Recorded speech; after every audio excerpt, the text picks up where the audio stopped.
Hi, this is Amanda from Berroco, and today I'll be demonstrating how to work the knit version of the Greer scarf using Lacey.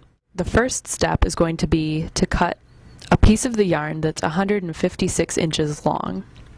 Then you'll want to lay this piece down on a flat surface like a table or the floor and bring the ends together to meet on top of the first layer.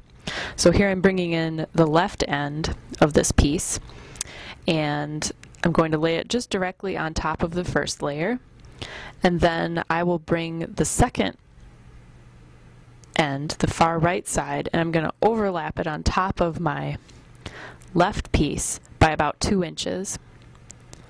And then, to make the edges clean, since this has the cut frayed edge, fold about the first inch of fabric underneath itself on the top layer so that all the ends are enclosed inside the fabric. I'm ready to start attaching the ruffle. So the first step is to insert a needle through all of the layers of the overlap and the layers beneath it.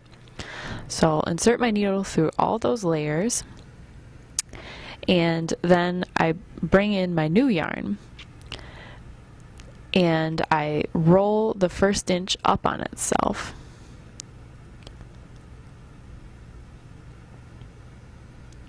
And insert the hook through all of those layers.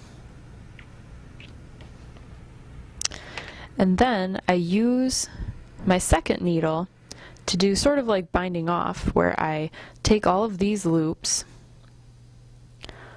up and over my newest set of loops and off the needle. Now the 2-stitch repeat is always worked into what we refer to as large loops of the yarn. If you look at the yarn's construction, it has wide open areas alternating with dense areas, and the large loops are the big loops at the edge in the more open areas, and there's 2 in each section. So there's 1, 2, 1, 2, 1, 2. And they are also here on my center portion. Starting right there, there's a second one, and going on this way.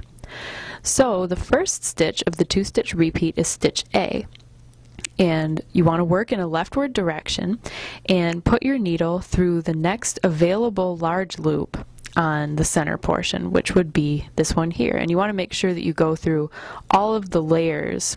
In this case there's only 2, but in the overlapping section you might have a few more. Then you use your second needle to perform the same thing we did before, which is similar to a bind off, where you grab the stitches further down on the needle and pull them up over the stitches on the needle and off the tip. So that's stitch A. And then stitch B is worked on the ruffle piece of yarn, and you want to put your needle through the second available large loop. So looking here, I see this is the first available one right there, so I'm going to skip it and go to my second available large loop and insert my needle into that. And then I do the same thing, pulling the stitch up and over and off the tip of the needle. So that's stitch B, and we just continue alternating that until we reach the corner. I'm ready to work stitch A again, so it's going to be on the lower portion. Insert my needle through the next available set of large loops. Pull the needle through, pull the stitch up and over, work another stitch B. I'm going to skip the first available large loop and go into the second, right there.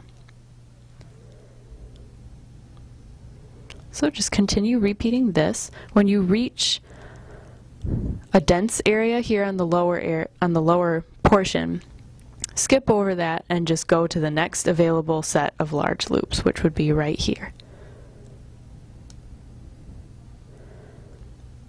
And continue on until you reach the corner. So I've been working my repeats of stitch A and B, and I'm getting to the point where I'm going to hit the corner of the center portion, the spot where the layers are folded.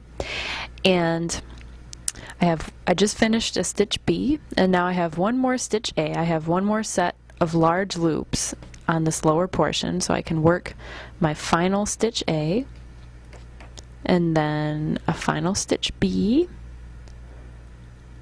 and it will be officially at the corner.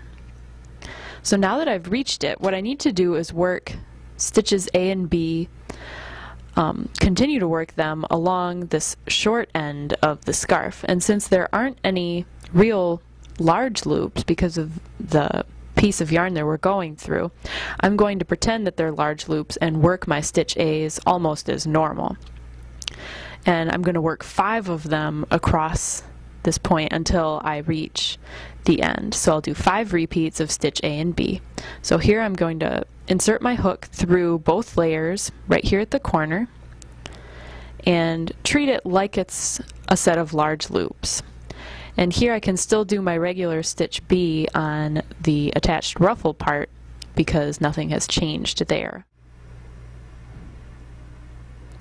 Okay, so I just finished working 5 repeats of stitches A and B up along this short edge of the center portion. And now I'm ready to work along the other long side until I get to the opposite corners. So continue repeating stitches A and B until you reach the second corner. And do the second corner just as we did for the first corner, working the 5 sets of stitches A and B across the short edge. And then continue working along the top portion until, so you'll be coming along this way, until you reach the point where you've run out of loop A's. And so now I'm going to work my very last stitch A on the loops that are the very last ones left. And now on the yarn that is part of the attached ruffle, you want to cut it so you have like about an inch or an inch and a half of extra yarn, and then roll it up